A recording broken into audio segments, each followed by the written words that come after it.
दापोली ये ऐसी जगह जहां दूर तक फैला हुआ समुद्री तट और इतिहास के पद चिन्ह है। ये वो स्थान जिसने लोकमान्य तिलक, सानी गुरुजी और भारत रत्न महर्षि कर्वे जैसे महान व्यक्तियों को जन्म दिया है। तो आज के इस वीडियो में मैं आपको ले चलता हूँ एक ब्यूटीफुल हिल स्टेशन दापोली।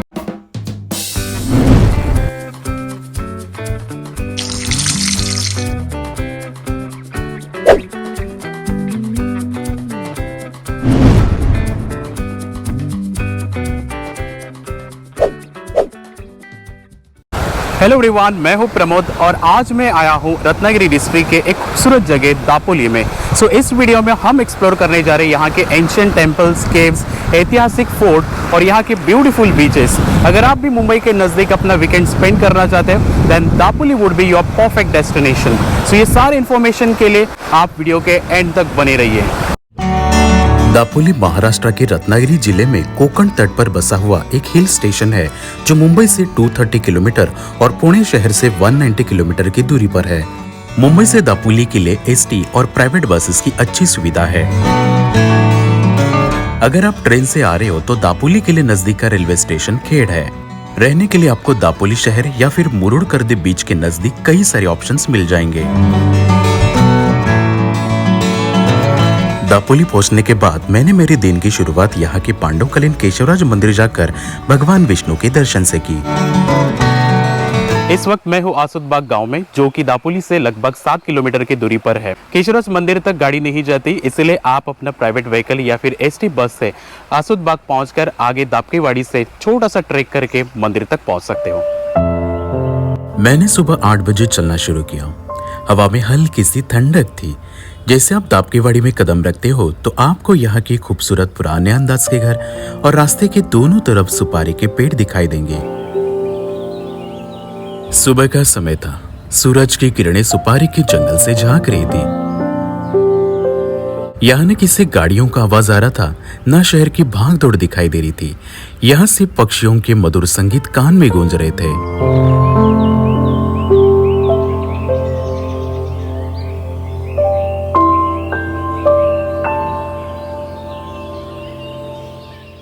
दापकेवाड़ी से केशवराज मंदिर तक चल के आपको करीबन 45 मिनट्स लगेंगे, बट रास्ता इतना खूबसूरत है कि आपको पता ही नहीं चलेगा कि आप मंदिर तक कब पहुंच गए। अभी हम केशवराज जा रहे हैं और मेरे साथ है मेरा भाई शुभम। कैसा लग रहा है यहाँ? बहुत ही मस्त लग रहा है। पूरा शांति का वातावरण है इधर और बहुत ही रिलैक्स फील हो रहा है। तो चलो आगे बढ़ते हैं। नारियल, सुपारी और काजू के पेड़ों के घने जंगल से होकर गुजरने वाली ये सड़क आपको एक अविस्मरणीय अनुभव देती है। ये है सुपारी के पेड़। रास्ते में आपको कई सारे सुपारी के पेड़ दिखाई देंगे। तो ये काफी पुरानी बाग है। इस बाग की वजह से इस गांव को आसुद बाग नाम दिया गया है। मंदिर की ओर जाने वाले इस जंगल के रास्ते में एक नदी पार करनी पड़ती है।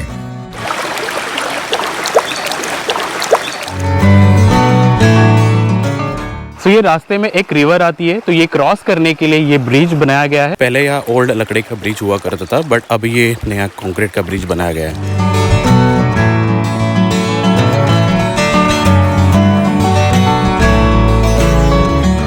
तो ये ब्रिज खत्म होने के बाद आपको ऐसे स्टेयरकेस दिखाई देंगे। करीबन 200 स्टेयरकेस है। ये सीधा टेम्पल तक जाती है।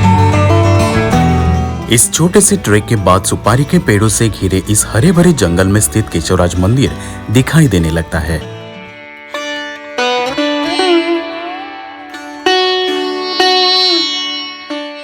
जैसे आप मंदिर में एंटर करते हो तो आपको गोमुख दिखाई देगा। इस गोमुख से निकलने वाली प्राकृतिक धारा पहाड़ी की चोटी पर आम के तने के पास झरने से आती है। आश्चर्य की बात यह है कि यह पानी साल के 12 महीने लगातार बहता रहता है। ऐसे कहा जाता है कि इस मंदिर का निर्माण 5 पांडवों द्वारा एक रात में किया गया था। ये मंदिर पेशवा काल में बनाया था, लेकिन ऐसा भी माना जाता है कि मंदिर 5000 साल पुराना है, जिसे 5 पांडवों ने एक रात में बनाया था। इस पांडवकालीन मंदिर में भगवान विष्णु के दिव्य अवतार केशवराज की मूर्ति है, जिसके हाथ में शंख, चक्र, पद्म और गदा जैसे 4 शस्त्र है।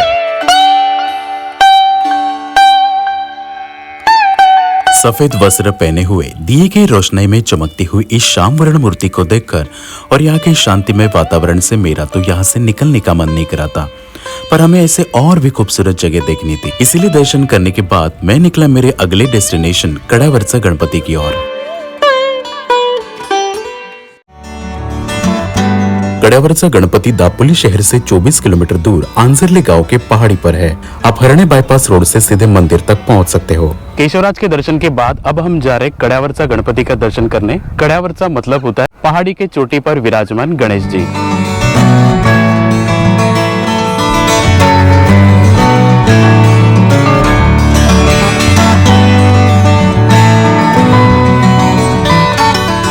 जैसे आप घने जंगल के बीच से मंदिर तक पहुंचते हो तो आपको मंदिर का सफेद गुम्बद दिखाई देगा जिस पे अष्टविनायक की प्रतिमा है।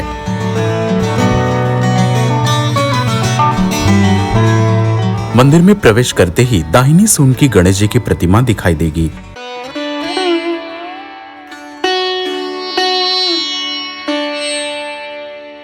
इस मंदिर की भी एक रोचक कहानी है।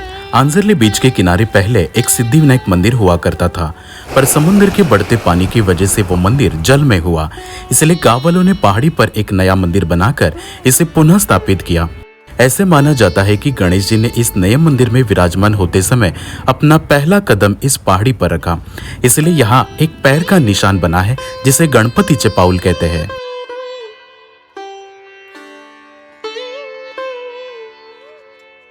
इस पहाड़ी की चोटी से हरणे का सुवर्णदुर्ग फोर्ट भी दिखाई देता है, इसलिए अब हम जा रहे सुवर्णदुर्ग की ओर।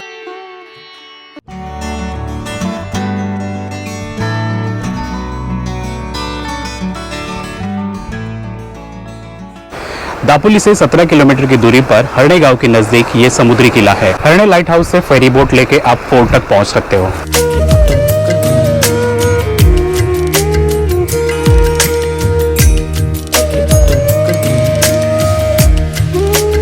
जैसे आप किले के और करीब जाते हो तो आपको इसकी भव्यता और विशालता का एहसास होता है।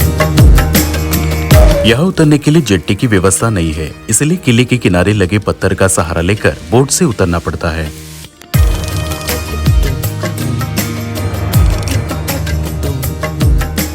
बोट से उतरने के बाद आपको किले का प्रवेश द्वार दिखाई देगा। ये प्रवेश द्वार गोमुखी शैली का है और इसके दाईं तरफ हनुमान जी की मूर्ति है।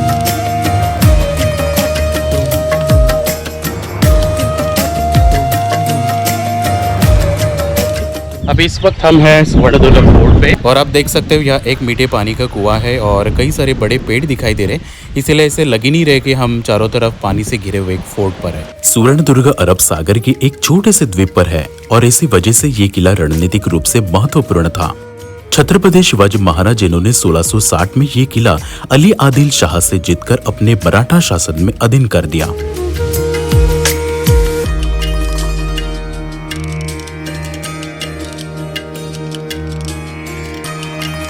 मराठों ने युद्ध और संघर्ष के दौरान इस्तेमाल की गई तोफ आज भी यहाँ मौजूद है।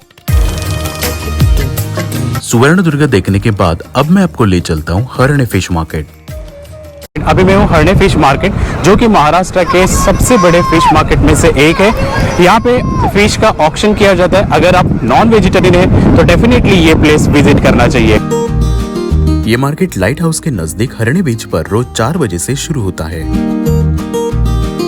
मछुआरे फिशिंग करके सीधे यहाँ उसका ऑक्शन करते हैं, इसीलिए यहाँ आपको फ्रेश फिश की बहुत सारी वैरायटी मिलेगी।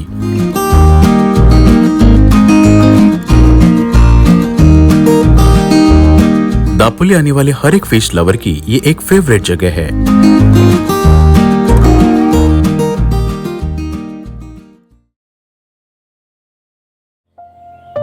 मेरे नए दिन की शुरुआत तो इस ब्यूटीफुल सनराइज से तो हुई, पर मैंने यहाँ कुछ ऐसे चीजें देखी जो मुझे 1000 साल पीछे लेके गई। मैं बात कर रहा हूँ यहाँ की वर्ल्ड हेरिटेज पन्हाड़ेकाजी केव्स, जो 1000 साल से भी ज्यादा पुरानी है। पन्हाड़ेकाजी केव्स दापोली से लगभग 35 किलोमीटर दूर कोटजाई नदी के तट पर स्थित पन्हाड़े गांव में है। दापोली दाभोळ रोड से आप यहाँ तक पहुँच सकते हो। पन्हाड़े गांव प्राकृतिक सुंदरता से घिरा हुआ है। इस गांव में एक प्राचीन विरासत है। यहाँ कुल मिला के 29 गुफाएं हैं, जो कि 1000 साल से भी ज्यादा पुरानी है। यह 29 बौद्ध और हिंदू गुफाएं हैं जिसका निर्माण 3री सदी से लेकर 14वीं सदी तक किया गया।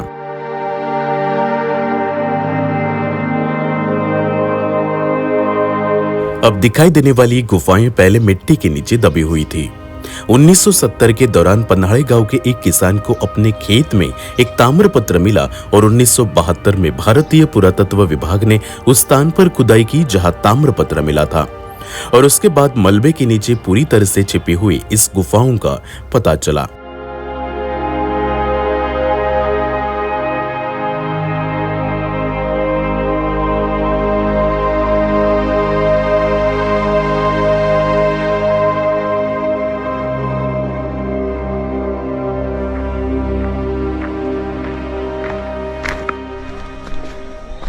ये काफ़ी ब्यूटीफुल और हिस्टोरिकल जगह है, तो इसीलिए अगर आप दापोली आ रहे हो तो डेफिनेटली ये प्लेस आप विजिट करना चाहिए।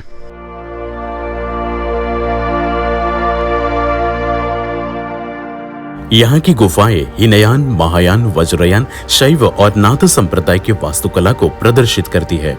इसलिए यहाँ गौतम बुद्ध, गणेश, हनुमान जी की मूर्तियां, शंकर मंदिर और रामायण महाभारत के कुछ दृश्य इस गुफाओं में दिखाई देते हैं।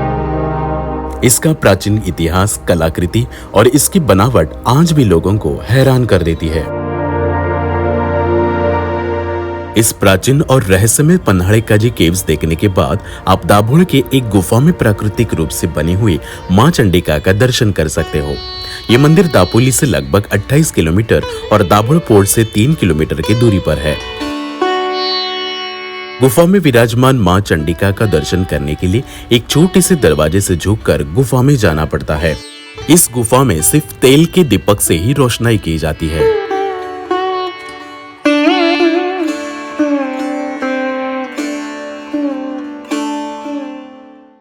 दापोली को प्रकृति ने बहुत कुछ दिया है। इस दापोली के उन्हौरे गांव में प्राकृतिक गर्म पानी के झरने भी मौजूद है।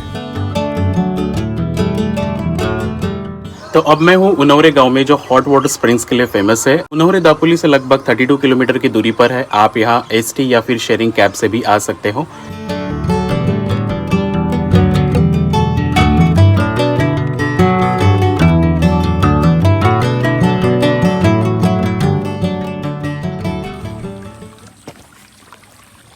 यह है गर्म पानी का मेन सोर्स। आप देख सकते हो बबल्स जहाँ से गर्म पानी निकलता है और यही पानी बाजू के कुंड में छोड़ा जाता है स्नान करने के लिए। तो इसका टेम्परेचर लगभग 60 to 70 डिग्री सेल्सियस इतना गर्म है।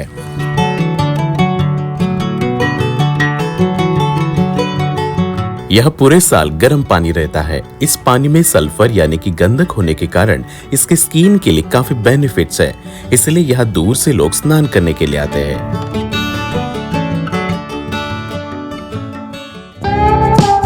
दापोली प्राचीन मंदिर, गुफाएं, किले और यहाँ की ब्यूटीफुल बीचेस के लिए भी मशहूर है। तो अब हम जा रहे हैं यहाँ की बीचेस एक्सप्लोर करने के लिए।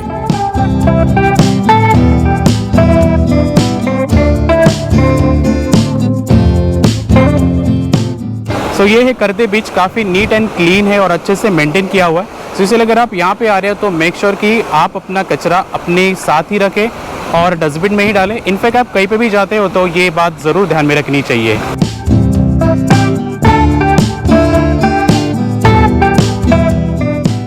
करदे बीच काफी शांत और क्लीन है। यहाँ वाटर स्पोर्ट्स एक्टिविटी भी की जाती है। अगर आप डॉल्फिन देखना चाहते हो तो आपको यहाँ से डॉल्फिन सफारी के लिए बोट मिल जाएगी, जो सुबह 7 से 8:30 के बीच चलाई जाती है।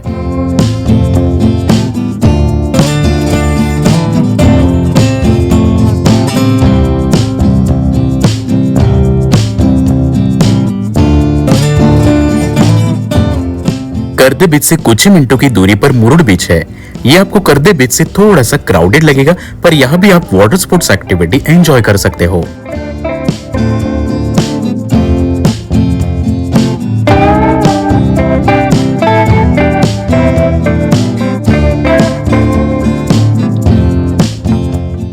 मुरुड करदे बीचेस के अलावा आप लाडघर बीच, वहां का खूबसूरत पुराना दत्त मंदिर और बुरुंडी गांव में स्थित भगवान परशुराम जी का स्मारक भी देख सकते हो।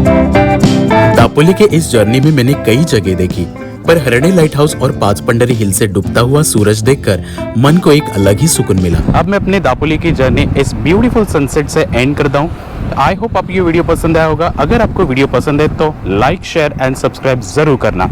मिलते हैं अगले वीडियो में, तब तक के लिए बाय बाय।